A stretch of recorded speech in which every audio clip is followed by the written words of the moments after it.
Good evening. My name is Tesha Asimwe. I am 16 years old and a student at Galaxy. I am here with Dr. Naomi. I'm a plastic and reconstructive surgeon. What else do you want to hear from me? I'd like to ask you different questions in line with the dangers of substance abuse in teenagers. So the first question is, what substances do teens commonly abuse and how do they impact their health?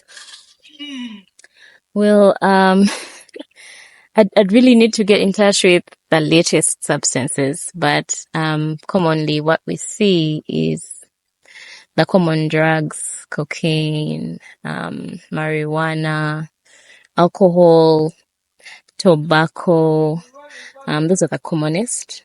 There's lots of things evolving along the way, like as the years go by, things are being invented. But yeah, those are the commonest. They still remain common. They've been age old and they still remain common even in this day. Yeah. And how do they impact the health of teenagers? Well, to talk about the impact is quite broad because there's lots of ways in which health is affected by these substances. There's some things that are immediate and some things that are long term.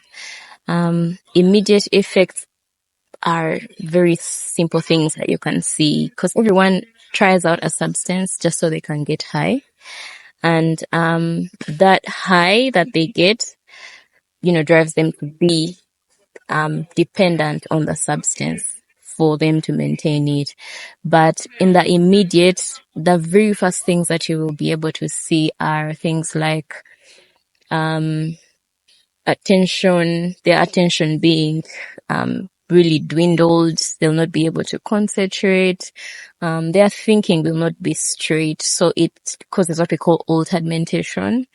Instead of seeing a car, you'll see two cars. It's very easy to get knocked in such a situation. It's very easy to make a mistake. It's very easy to have accidents, harm in places, in situations where you would otherwise be safe.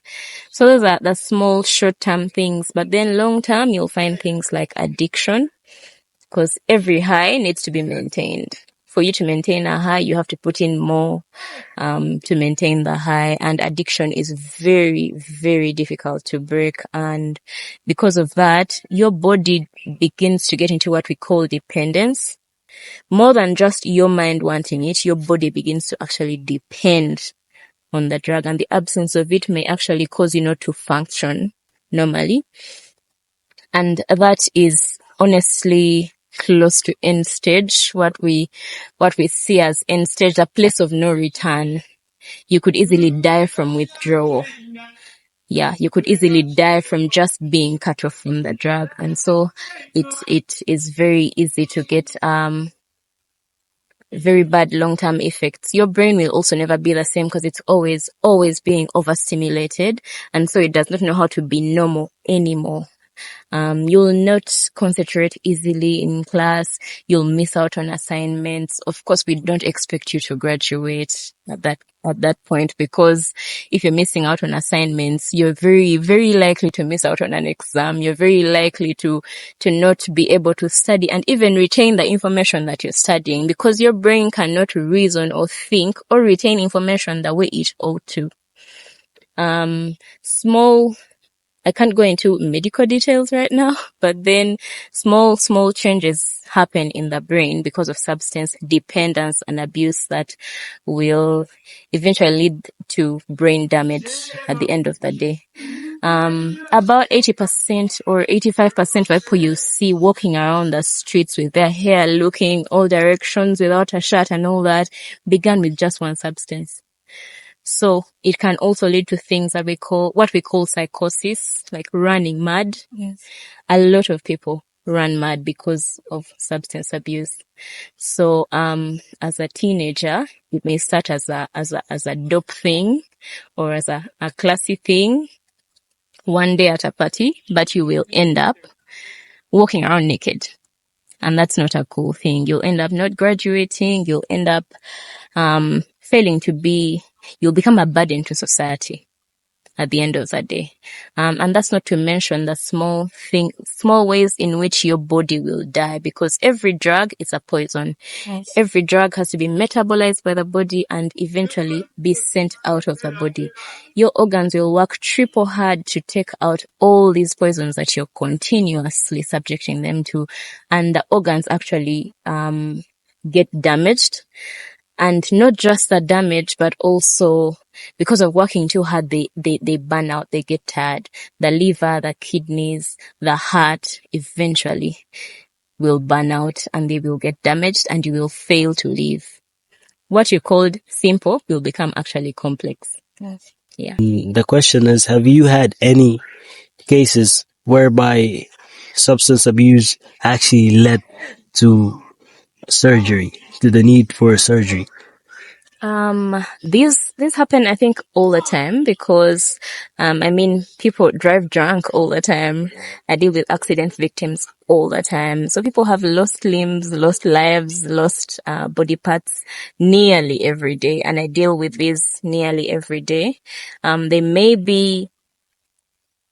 may not be the primary victims, but they may be, the people that I treat may not be the primary victims of the substance abuse, but then they may be collateral damage, like, being hit by a drunk driver and all that.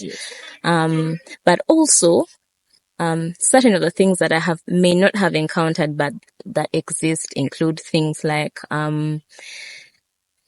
substance transportation. So sometimes people, for example, in airports can be asked to swallow Yes, substances so they can transport them in their gut to the destination. Yes. Now that can get dangerous because anything can happen in there, and if the whatever React with the acid in your if body whatever and the stuff. packaging is gets damaged and Yeah. all that substance, so it's usually a lot, Yes. gets into your system cannot handle it and you can easily die if it's not taken out immediately. So that would require very urgent surgery.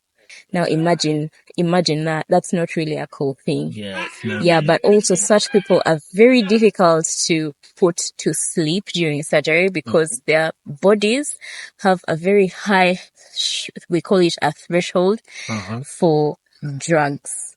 So the drugs that normally It's should put a normal to them, person to sleep, you'd require like 3 times the dose or 4 times the dose for that person to be put to sleep.